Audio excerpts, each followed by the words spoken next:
আসসালামু আলাইকুম সবাইকে। হৃদিতা গল্পের 11 নম্বর পার্ট। তো বেশি কথা না বলে চলুন গল্প শুরু করা যাক। হৃদিতা আমার পা জড়িয়ে ধরে বলতে লাগলো, তুমি আমাকে এভাবে একা রেখে যেও না প্লিজ। লোকজনেরা জানলে তারা কি ভাববে?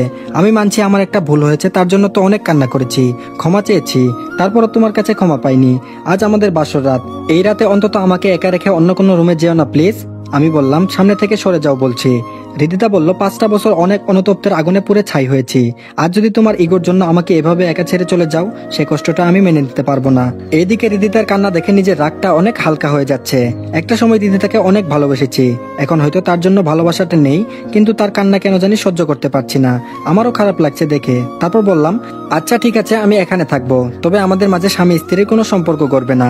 কথাটা বলা মাত্র হৃদিতা আমার দিকে এক দৃষ্টিতে তাকিয়ে শব্দ ছাড়াই চোখের জল ছাড়তে লাগলো।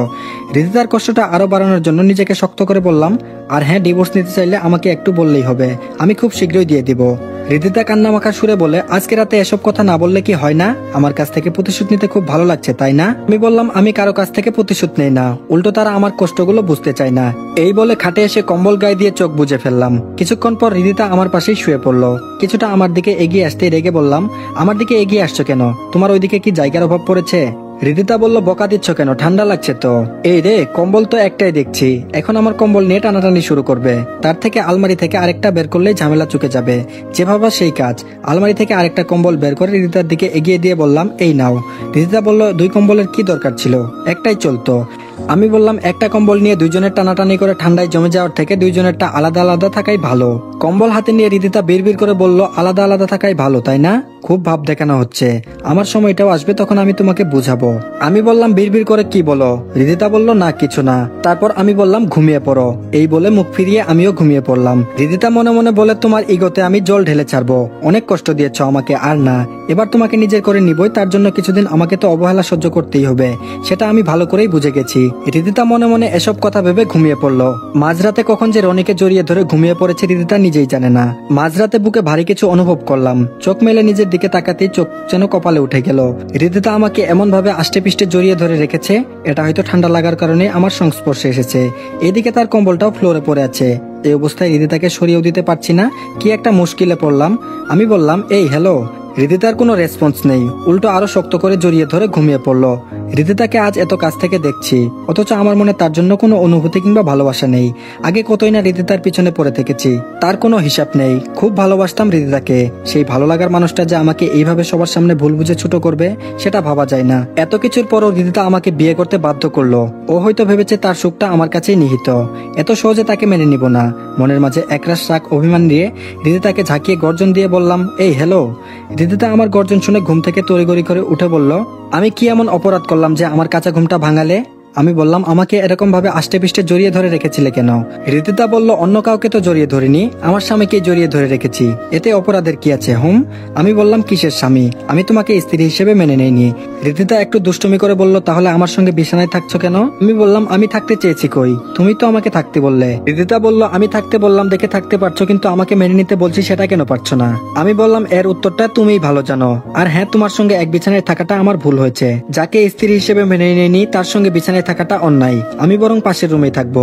এই বলে বিছানা ত্যাগ করবো। হৃদিতা আমার সামনে দাঁড়িয়ে বলল, কেন আমার সঙ্গে এমন করছো? মানুষ মাত্রই তো ভুল। আমার জায়গায় অন্য কেউ হলে সেও একই কাজ করতো। এখন অতীতের কথা ভেবে কেন আমাকে কষ্ট দিচ্ছ বলো তো? আমি বললাম, সামনে থেকে সরে যাও বলছি। হৃদিতা বলল, না সরবো না, তুমি এখানেই থাকবে। আমি বলেছি, এখানে থাকবো না তো থাকবো না। এই বলে পাশের রুমে চলে আসলাম। হৃদিতা আমাকে আটকানোর অনেক চেষ্টা করছে, কিন্তু আমি তার বাধ্য মানিনি। একই ছাদের নিচে থাকলে হয়তো হৃদিতার প্রতি সহজেই দুর্বল হয়ে যেতাম, কিন্তু আমি তো সহজেই দুর্বল হব না। হৃদিতাকে কদিন মানসিকভাবে টর্চার করব, যদি সে টিকতে পারে তবেই তাকে মেনে নিব, আর না হলে না। এসব চিন্তা ভাবনা করে পাশের রুমে ঘুমিয়ে পড়লাম এবং ওপাশ থেকে হৃদিতার দরজা ধাক্কাধাক্কি করতে শুরু করলো। হৃদিতা বলল, প্লিজ দরজাটা খুলো। সকালে যদি কেউ জেনে যায় স্বামী স্ত্রী দুজন 2 রুমে থেকেছে, তাহলে তারা কি ভাববে? রাগ করে থেকো না, প্লিজ দরজাটা খুলো। হৃদিতার কথার কোনো কর্ণপাত না করে ঘুমিয়ে পড়লাম। আজ হৃদিতার করুণ অবস্থা দেখে একটু মায়া লাগছে, কিন্তু যখন মেনে নিব বলে মনস্থির করছি, ব্যস্ত তখনই অতীতের কথা মনে পড়ে যায়। তারপর আর কি, বাকি রাতটুকু পাশের ঘরেই ঘুমিয়ে পার করলাম। সকালে ঘুম একটু আগেই ভেঙে গেল। ঘুম থেকে উঠে দরজা খুলতেই লক্ষ্য করলাম হৃদিতা সোফায় বসে আছে এবং সেই সঙ্গে তার চোখের জলও ফেলছে। সেদিকে ভ্রুক্ষেপ না দিয়ে ওয়াশরুমে চলে গেলাম। ফ্রেশ হয়ে বাহিরে বের হবো, এর মধ্যে হৃদিতার দরজার সামনে এসে বলল, আমাকে কষ্ট দিয়ে কি শান্তি পেয়েছেন? হৃদিতার চোখের দিকে তাকাতেই আমার চোখ যেন কপালে উঠে গেল। কি ব্যাপার? হৃদিতার চোখ এরকম লাল হয়ে আছে কেন? নিশ্চয়ই কান্না করেছে। আর করলেই বা কি, আমি চাই ও আরো কান্না করুক। এসব ভাবতেই হৃদিতা বলল, আমিও দেখি কতদিন আমার কাছ থেকে তুমি দূরে সরে থাকতে পারো।